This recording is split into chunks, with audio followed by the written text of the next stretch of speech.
Hello, I'm Adrita Bonik. I'm a student of Smart English Learning, but I also study in Shahid Birutam Lieutenant Anwar Girls College. I live in Dhaka, Cantonment, Dhaka. There are 5 members in my family. My father's name is Bibhas Bonik. He is a service holder.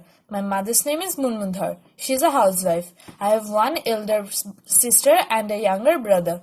My elder sister's name is Priyata Bonik. She is a student of college. My younger brother's name is Pranjal Bonik. She is a student of class 2. In my free time, I like to read storybooks or do gardening. My aim in life is to be a doctor. My hobby is dancing. I like biryani and fried rice and chicken fry very much.